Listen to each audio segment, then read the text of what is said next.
Continue करते हैं differential calculus को और इस वीडियो में हम लोग डिस्कस करेंगे दो टॉपिक्स बेसिकली, एक हायर ऑर्डर डिफरेंशिएशन एंड दूसरा geometric interpretation of the derivative. ठीक है, तो यहाँ से स्टार्ट करते हैं। हायर ऑर्डर डिफरेंशिएशन क्या होता है? हायर ऑर्डर डिफरेंशिएशन बेसिकली ये है कि आपने कोई फंक्शन को डिफरेंशिएट करा, ठीक है, फर्स्ट टाइम डिफरेंशिएट करा। जैसे ये फंक्शन यहाँ पर गिवन है एफ एक्स, ठीक है, इसको आपने फर्स्ट टाइम डिफरेंशिएट करा तो ये जो भी आंसर आया उसको हम क्या लिखते हैं, एफ डैश एक्स, है ना, f dash x. Derivative of f x with respect to x क्या लिखते हैं, एफ डैश एक्स। तो इसको हम क्या कहते हैं, फर्स्ट डेरिवेटिव, है ना, फर्स्ट डेरिवेटिव।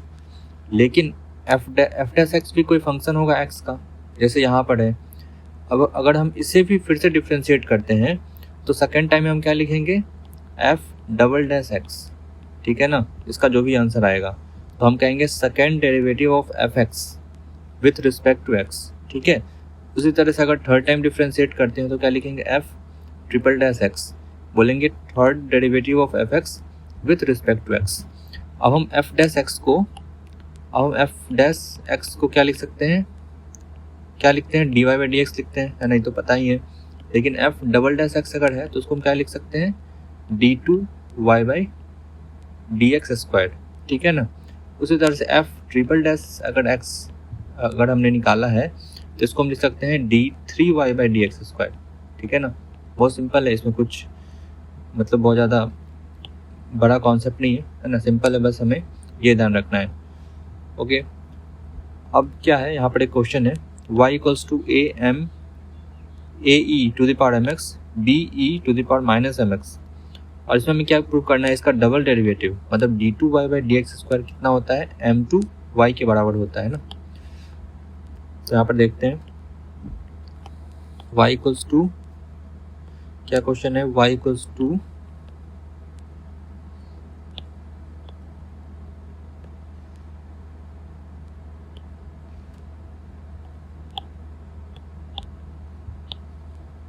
ओके, तो ये क्वेश्चन है। अब हमें ये प्रूव करना है, तो डिफ्रेंशिएट करना स्टार्ट करते हैं। D y by D x कितना होगा, इसको डिफ्रेंशिएट करते हैं, d of a e to the power M x plus b e to the power minus M x by D x.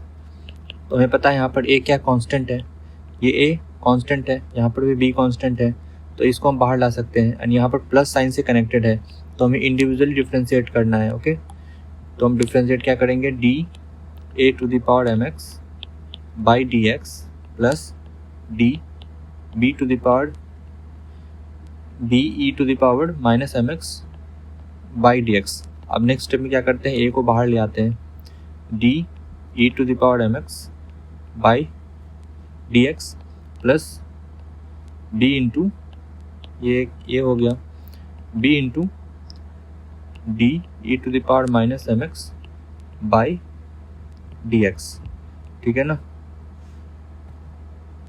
इसको ऐसे लिख सकते हैं, इक्वल्स टू क्या होगा, A into E to the power M X का differentiation क्या होगा, E to the power M X लिखेंगे क्योंकि D E to the power X by D x कितना होता है, E to the power X होता है। उस तरह से D E to the power M x by D X क्या होगा, E to the power M X होगा। लेकिन यहाँ पर m मल्टीप्लाइड है ना, एम एक्स है, x तो नहीं है। फिर हम इसमें क्या करेंगे, एम एक्स को डिफ्रेंशिएट करके मल्टीप्लाई करेंगे, तो इसका आंसर क्या हो जाएगा, इंटू एम हो जाएगा, क्योंकि एम एक्स का डिफ्रेंशिएशन क्या होगा, सिंपल m हो जाएगा, है ना। तो into m plus b into E to the power minus M x into minus m, ये हो गया। अब हम इसमें से क्या कर सकते हैं, m कॉमन ले सकते हैं, है ना। अंदर क्या आएगा, a e to the power M x minus b e to the power minus M x. अब हमें क्या करना है, ये तो क्या है, d y by D x है, हमें d two y by D x कुछ प्रूव करना है ना। तो d two y by D x लिखते हैं, फिर से डिफ्रेंशिएट करते हैं। अब ये देखो d two y by D x, अब यहाँ पर प्लस था, यहाँ पर क्या आ गया, माइनस आ गया, है ना। और बाकी चीज़ तो सेम है, बस आप देखो कि यहाँ पर माइनस साइन आ गया, इस समय यहाँ पर क्या था, प्लस साइन था, है ना। तो हम क्या करेंगे, इसका जो फाइनल आंसर होगा क्या होगा, मतलब इसका डिफ्रेंसिएशन क्या होगा, d a e to the power M x minus d E to the power M x by D x. इसका डिफ्रेंसिएशन क्या होगा, एम इंटू, देखो यहाँ पर क्या था, यहाँ पर प्लस साइन था, इसके जगह पर क्या आ जाएगा, माइनस साइन आ जाएगा, बाकी सब कुछ सेम रहेगा। तो हो जाएगा A into E to the power M x into M minus B into E to the power minus M x into minus M. ठीक है, तो फाइनली कितना आ जाएगा, फिर यहाँ से भी हम m कॉमन ले सकते हैं, m कॉमन ले सकते हैं into a e to the power M x. अब देखो ये माइनस एंड ये माइनस क्या हो जाएगा, प्लस हो जाएगा। यहाँ पर क्या हुआ था, ये प्लस एंड ये माइनस, माइनस हो गया था। यहाँ पर ये माइनस एंड ये माइनस क्या हो जाएगा, प्लस हो जाएगा। ठीक है, प्लस क्या हो जाएगा, b e to the power minus M x. ठीक है, अब अगर आप गौर से देखो ये तो एम स्क्वायर हो जाएगा इनटू, अब ये क्या है, व्हाट इज दिस, ये बेसिकली वाई ही है ना, वाई है ना, a e to the power M x plus b e to the power minus M x, ये वाई है। तो यहाँ पर क्या लिख सकते हैं, वाई लिख सकते हैं, d two y by D x square equals to ये हो गया है ना, यही हमें प्रूव करना था, हो गया।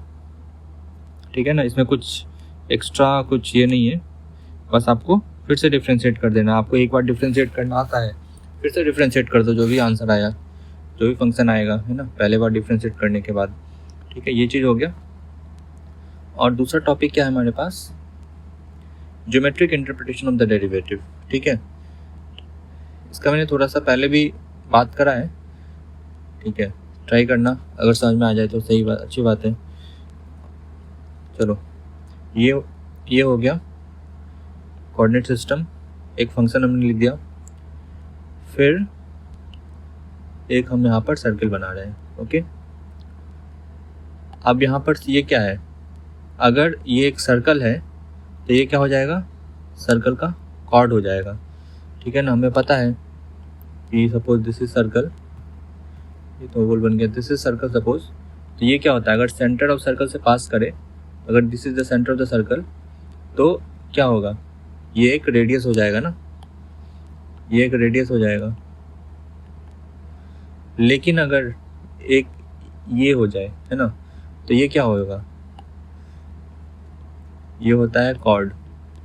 ठीक है ना, उसी तरह से ये क्या है, एक अब सर्कल इमेजिन करो, सर्कल है और यहाँ पर एक लाइन यहाँ पर पास करा, तो ये कॉर्ड है। ठीक है ना, अब मैं क्या बोलता हूँ, मैं बोलता हूँ कि यहाँ पर एक ये पॉइंट है, यहाँ पर एक दूसरा पॉइंट है, राइट।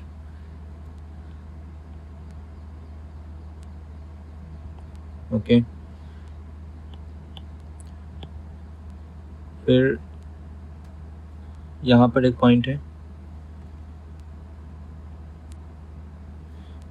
ये बनाता हूँ एंड ये बनाता हूँ। ठीक है, मैं इसको क्या नाम देता हूँ, यहाँ पर मैं बोलता हूँ ये this is x plus delta x. ठीक है, मतलब क्या कि ये जो डिस्टेंस होगा वो कितना होगा, ये जो डिस्टेंस होगा ये कितना हो जाएगा, डेल्टा एक्स हो जाएगा। ओके, फिर मैं बोलता हूँ कि ये चीज़ क्या है, वाई है, एंड ये चीज़ वाई प्लस डेल्टा वाई है। या फिर ये क्या हो जाएगा, ये अगर एफ एक्स है तो ये क्या हो जाएगा, एक्स प्लस डेल्टा एक्स है। ठीक है, ये समझ में आया। इसका मतलब क्या हुआ कि ये जो डिस्टेंस है, ये जो चीज़ है, ये कितना हो जाएगा, डेल्टा वाई हो जाएगा। ठीक है, इतना समझ में आया। अब मैं क्या लिखता हूँ, मैं एक्चुअली लिखता हूँ स्लोप। ठीक है, slope equals to delta y by delta x. तो अभी आप क्या देख रहे हो, यहाँ पर एक ट्राइंगल बनता हुआ देख रहे हो, है ना, यहाँ पर एक ट्राइंगल बना। इस ट्राइंगल में मैं क्या करता हूँ कि अगर मैं ये लिखूँ अगर मैं ये लिखूं कि यहाँ पर this will be delta y and this will be delta x, तो कोई प्रॉब्लम नहीं है, ठीक है ना। अब ये स्लोप अगर मैंने लिखा तो ये एंगल क्या हो जाएगा, इसको हम लिख सकते हैं tan theta equals to this. ये एक राइट ट्राइंगल है ना, this is a right triangle. अब ये tan theta equals to delta y by delta x आ गया, ठीक है। अब मैं क्या बोलता हूँ कि हमने जो ये ग्रेडियंट लिया है, ये जो हमने कॉर्ड लिया है ना, यहाँ पर आपको क्या दिख रहा है कि डेल्टा एक्स ये इतना बड़ा है। अगर मुझे डेल्टा एक्स को छोटा करना है तो मैं एक और कॉर्ड लेता हूँ, ठीक है। एक और मैं कॉर्ड लेता हूँ, ऐसा कॉर्ड लेता हूँ। तो इसके कॉरस्पॉन्डिंग आप देखो कि डेल्टा एक्स क्या हुआ, छोटा हुआ है ना, इतना बड़ा हो गया, डेल्टा एक्स छोटा हो गया। यहाँ पर डेल्टा वाई भी आपको दिखेगा, है ना, डेल्टा वाई भी यहाँ पर छोटा हो गया। एक और कॉर्ड लेता हूँ, अगर मैं ये कॉर्ड लेता हूँ तो क्या हुआ, डेल्टा वाई और भी छोटा हो गया। आप देखो यहाँ आ गया, ठीक है ना। डेल्टा एक्स कितना आ गया, इतना दूर आ गया, इससे डेल्टा एक्स है ना। एंड डेल्टा वाई भी देखो आप कितना आ गया, ये आ गया, दिस इज डेल्टा वाई, ठीक है। This is delta y and this is delta x, ठीक है ना। तो मैं जूम करके दिखाता हूँ, देखो अब ये क्या हो गया, ये डेल्टा एक्स हो गया एंड ये डेल्टा वाई हो गया। मैंने क्या किया है, कॉर्ड को छोटा करा है, ठीक है ना, कॉर्ड को छोटा करा है। तो उसी तरह से मैं क्या बोलता हूँ कि मैं ऐसे कॉर्ड को बहुत छोटा करता जाता हूँ, इतना छोटा करता जाता हूँ कि डेल्टा एक्स टेंड्स टू क्या हो जाए, 0 हो जाए।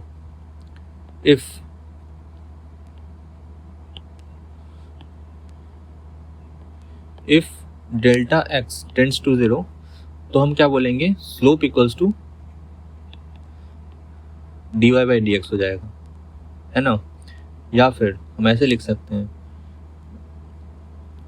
Delta x delta y by delta x limit delta x tends to 0 equals to क्या हो जाएगा, dy बाई डी एक्स, ठीक है ना। तो ज्योमेट्रिक इंटरप्रिटेशन क्या हुआ कि dy by D x is the slope, है ना, और gradient of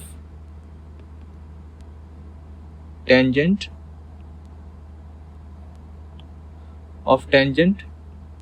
at any curve, है ना। बेसिकली ये क्या है, अगर हम डेल्टा एक्स इक्वल्स टू 0 रखते हैं तो उस केस में क्या होगा, ये जो कॉर्ड है ये बस इसको एक्सटर्नली टच करता हुआ जाएगा, राइट। ये एक्सटर्नली टच करता हुआ जाएगा, बस ऐसा नहीं।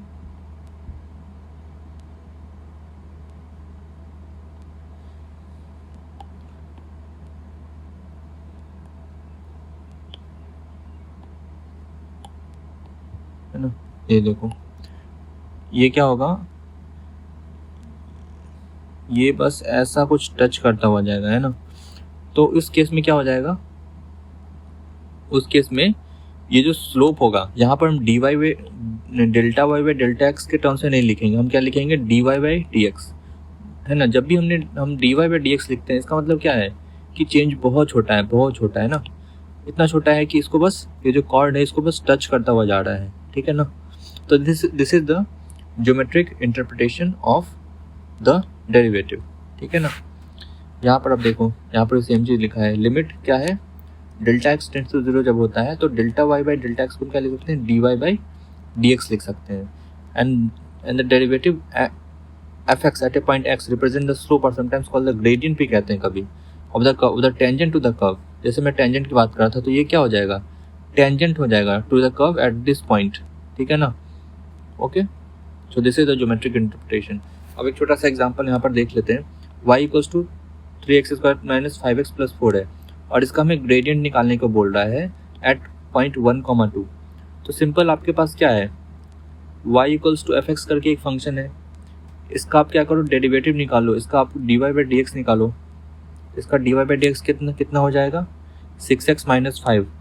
अब बोल रहा है किस पॉइंट पर निकालना है, 1,2 पर। तो यहाँ पर आप क्या रखोगे, 1,2 मतलब क्या हुआ कि x equals to 1, y equals to 2 हो गया। तो यहाँ पर आप क्या रखोगे, x की जगह पर क्या रखोगे, 1 रखोगे। तो 6 इंटू 1 माइनस 5 इक्वल्स टू 1, तो 1 हमारा आंसर हो जाएगा। ठीक है, ग्रेडियंट निकालना मतलब समझ में आया कि हमें सिंपली ये क्या दिया हुआ है, ये कर्व का इक्वेशन दिया हुआ है।